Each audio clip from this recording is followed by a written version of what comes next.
Today, we're going to look at Oriana Power's quarter two fiscal year 2026 earnings and their massive future growth plans. Okay, so let us start. First, let's talk about the financials. Now, one disclaimer, you take a look at this financial, you see H1 fiscal year 2026, you see H1 fiscal year 2025, you don't see quarter one, quarter two. So what is H1? H1 means quarter one plus quarter two combined. So H1 fiscal year 2026, quarter one plus quarter two of fiscal year 2026 combined. Oriana Power actually doesn't release quarterly earnings as of now. They say they will do this after December of this year. Okay. So revenue in first half of fiscal year 2026 was 78,118.41 lakh rupees or 781 crores, more than double from the 359.5 crores generated in first half of fiscal year 2025. Revenue more than doubled. Then EBITDA grew even faster. EBITDA also doubled, but a little faster than revenue. EBITDA grew to 181.7 crores from 78.4 crores, and profit after tax grew even faster. Yes, profit after tax grew to 121.6 crores from 48.5 crores. So EBITDA grew even faster, revenue also grew massively. Now, one thing that can be maybe concerning is that the debt to equity went from 0.69 to 2.01. Massive increase, maybe in order to fund the expansion, they just need to take more of debt. Earlier, it seems they were taking more of equity to fund their projects. Now they're taking more of debt to fund their projects. All right, maybe less dilution. Earnings per share went from 24.54 rupees in first half of fiscal year 25 to 59.77 rupees. Okay, and the current ratio, current assets divided by current liabilities, went down a little from 1.6 to 1.54. Okay, so phenomenal growth earnings. Let's take a look at cash flows. How good were the cash flows? So, net cash generated from operating activities was 87.7 crores. Not the biggest number, but at least it is cash flow positive. It is a slight increase from 70 something ish crores generated the first half of fiscal year 2025, if I'm remembering it currently. So, if I remember it correctly, slight increase, at least still cash flow positive. Now, let's come to the juicy part, the massive growth plans. Okay. So, first growth plan, first metric to show the growth plan is this. Now, please ignore this. This is a bit, what can you say, was made by me. So, till now, whatever revenue they have made, okay, they generated 980 crores of revenue in fiscal year 2025, 300-ish crores in fiscal year 2024. Massive growth. Till now, whatever revenue they have made from this 575 megawatts of projects delivered. All money was made from this till now. Currently, they're executing another 550 megawatts.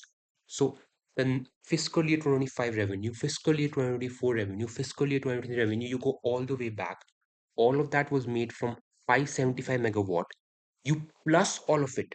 So almost the entire revenue, you plus all of the year's revenue, that is what they're currently executing. 550 megawatts. Then this was their current business. Okay, current business. Moreover, for their current business, that is the solar business, where they make solar parks and all of that, they currently have 2000 megawatts worth of projects that they're currently evaluating slash bidding for. So 550 executing, almost four times that, 2000 megawatts of projects they're currently bidding for. So massive growth potential they're bidding for. Then, moreover, moreover, look at this. A new business, BESS, battery energy storage systems, as the name suggests, literally selling like batteries which store energies. It's a new growth potential and it's a fast growing market. The BESS market is fast growing. They currently have won 800 megawatt hours worth of projects. They have won and executing, and 2000 megawatts per hours of more projects they're currently bidding for. Okay. Then another business, green hydrogen, green fuels, green ammonia, 60,000 million tons per annum of green ammonia allocation they have got. Is this metric tons? I think that is million tons per MTPA. Now, what is allocation? Allocation means the government of India has set a certain target that only this much of green ammonia and this much of green hydrogen can be produced, and Oriana is allowed to produce this much amount. So the current business, solar business, their legacy business, you can say, the present business is already going for massive growth. Then they're having two more massive other new businesses. And this 2,500 crores is their guidance, revenue guidance for fiscal year 2026. They plan to grow from 980-ish crores in fiscal year 2025 to 2,000 to 2,500 crores of revenue in fiscal year 2026, more than double. So double revenue growth they're planning. Then we looked at this, right? Let's take a more look into their future massive growth plans. This. Earlier we saw that green ammonia, green hydrogen. How much money? Now look at this. They are foraying into green fuels by receiving allocations of 60,000 MTPA green ammonia as well as 10,000 MTPA of green hydrogen from the SECI. This ensures an annual recurring revenue of 313 crores. So this new thing they are doing, this new business, green hydrogen, green fuels, is expected to have an annual recurring revenue of 313 crores, which is more than 30% the fiscal year 2025 revenues.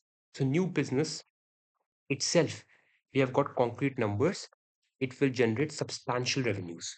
Then moreover, they have signed a strategic agreement with Actis Limited, another company, Actis Limited, for developing 1 gigawatts capacity. So it's a 1 gigawatt capacity joint development agreement leading to revenue generation of 4,000 crores in the next 2 years for Oriana Power. If I'm correct, 4,000 crores of revenue in the next 2 years for Oriana Power. Again, the fiscal year 2025 earnings was 980 something. So 4,000. It just adds on to the growth. And finally, let's talk about the long-term vision. Now remember, the solar projects, okay, the solar capacity, whatever it was, they have currently executed 550 megawatts. Look at this. That 550 included EPC plus IPP. We will discuss what those means. But okay, EPC plus IPP 550 they have done till now, 500 something ish. They want to reach by 2030 6 gigawatts in EPC alone and 2.5 gigawatts in IPP. So 8.5 gigawatts they want to reach by 2030. They're currently done 500 something megawatts.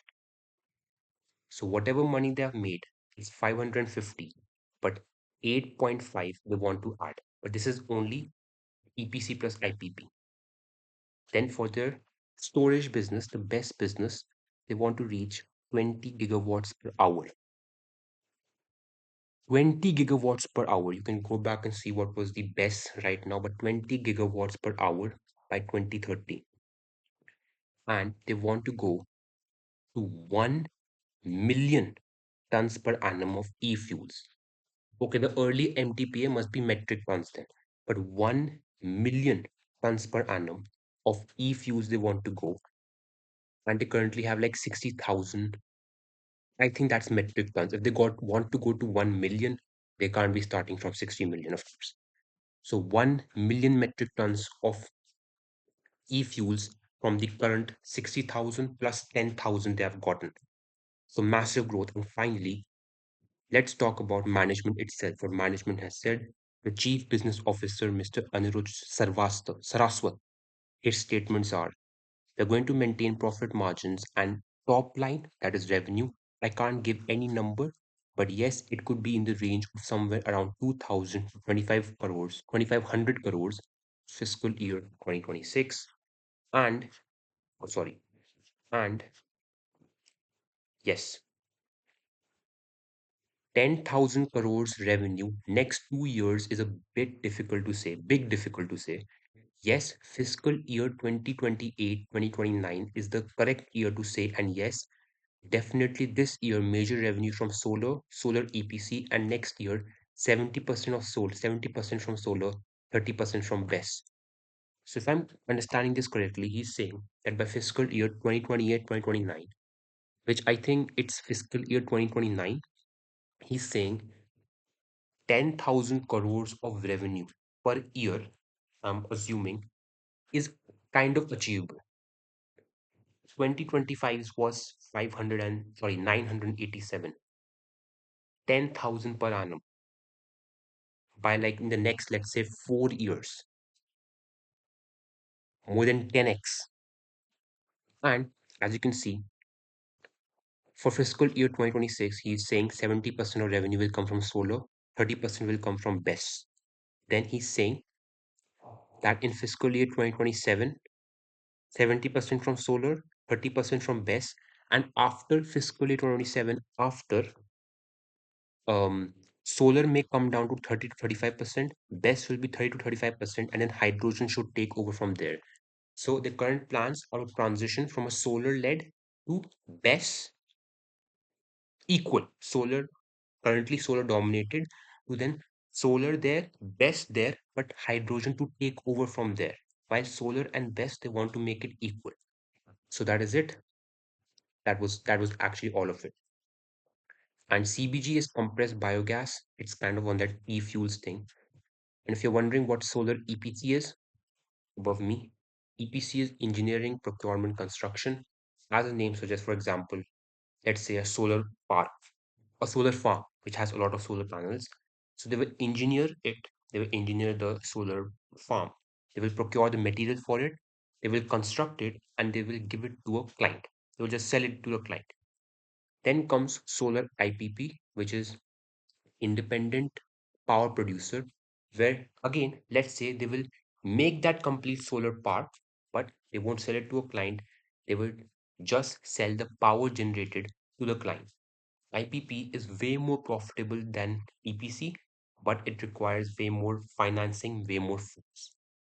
So currently, Oriana is dominated by EPC and they have a bit of IPP. But in order to transition more to IPP, they will need to take on more and more debt and more funds, need to raise more funds. That is it. That was Oriana Power latest earnings and their massive, massive growth plans for the future. Let us see if they can achieve that.